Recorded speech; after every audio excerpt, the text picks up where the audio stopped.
You think you make decisions. You think you choose. The job you stay in, the person you chase, the message you don't send, the dream you keep postponing. But most people don't choose. They comply. Not with a person, not with society, not with fate. They comply with a hidden fear so old, it doesn't feel like fear anymore. It feels like being realistic. It feels like maturity. It feels like I'm just not that kind of person. And that's why it's lethal. Because you can't fight what you can't name. You can't escape what you think is you.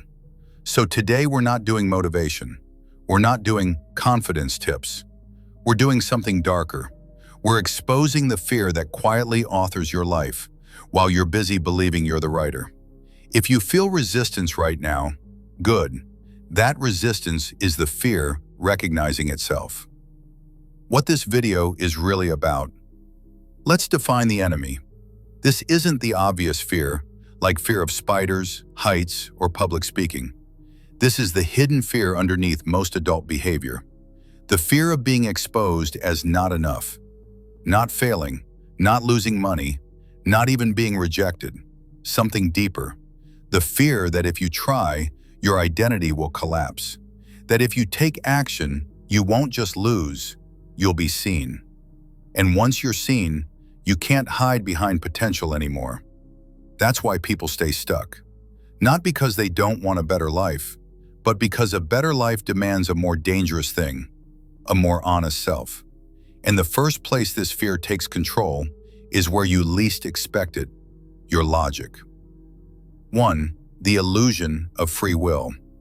Philosopher Aristotle argued that humans are defined by reason, that we act deliberately like architects of our lives.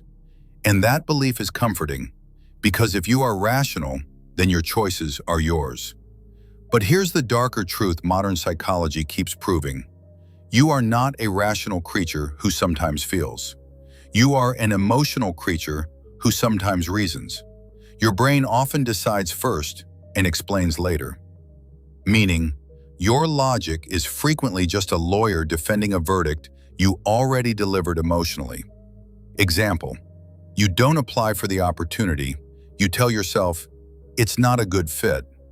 That sounds rational, but if we slow the moment down, the hidden thought is, what if I apply and I'm rejected, and it confirms what I already fear? So the brain does something clever. It avoids pain and preserves pride. Aristotle's ideal human is guided by reason, but in real life, reason is often a mask, a very intelligent mask. Your fear doesn't want you to know it's fear, so it dresses itself in intelligence. Now here's the terrifying part. Once fear learns to speak in logic, you start trusting it. 2. The fear that has no name. Philosopher Pascal famously observed that humans distract themselves because they can't sit quietly with who they are. Not because silence is boring, but because silence is honest.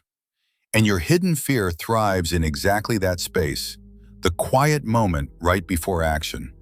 It doesn't show up as panic, it shows up as a subtle tightening, a delay, a later.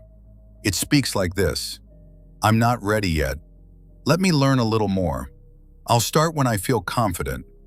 But what it really means is, if I start, I will have to discover the truth. And the truth might be painful. Because as long as you don't start, you can remain a fantasy, a could have been. Potential is a beautiful prison, because potential never gets judged, only reality does. Pascal would say, your brain runs from inner emptiness, and that emptiness is where the fear lives, the fear that you are not enough unless you perform.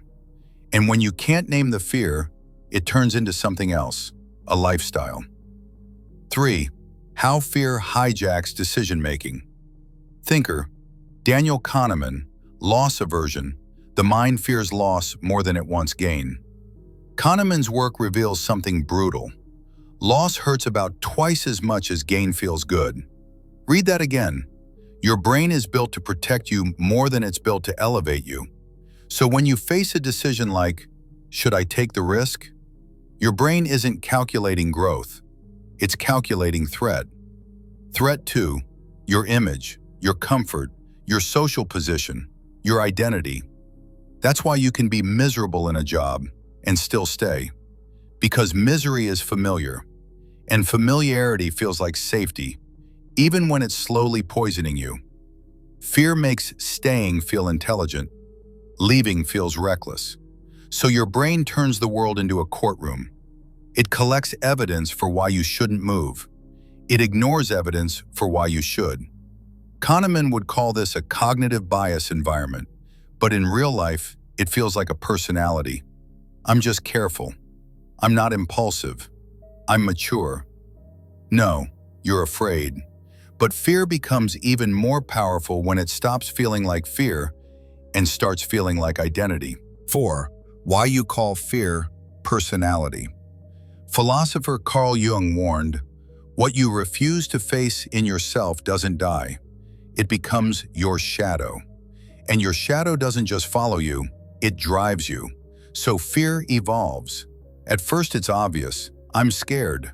Then it becomes acceptable. I'm not ready. Then it becomes permanent. That's just who I am.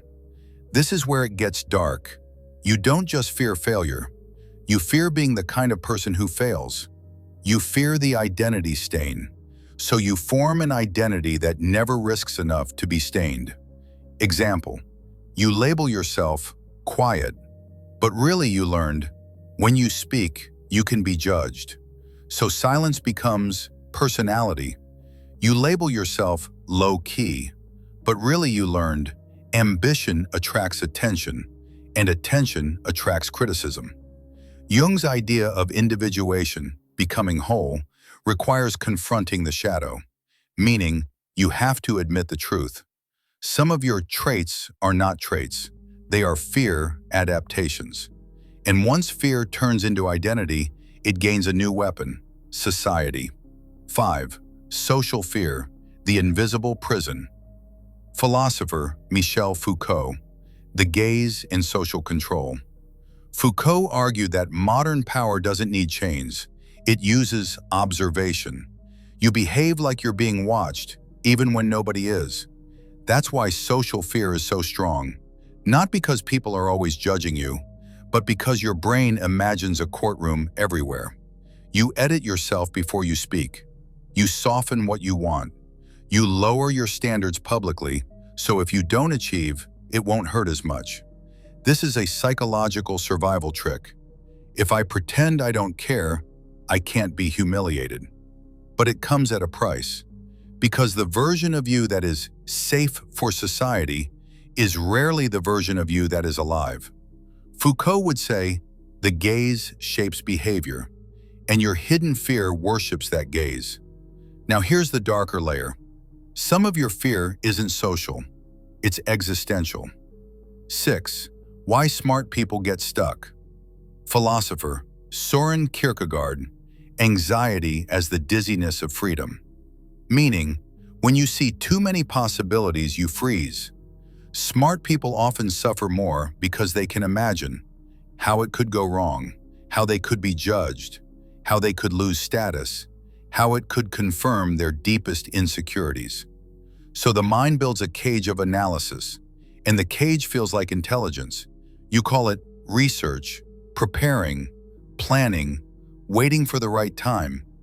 But what you're often doing is delaying exposure, because action makes you measurable. Action makes you visible. And visibility is dangerous when your hidden fear is, I won't be enough. And when you delay long enough, fear doesn't just block you, it trains you. 7. The comfort trap. Philosopher Epicurus, pleasure, safety, and the quiet trap of comfort. Epicurus valued peace, simplicity, and freedom from unnecessary pain. But modern life weaponizes comfort in a darker way.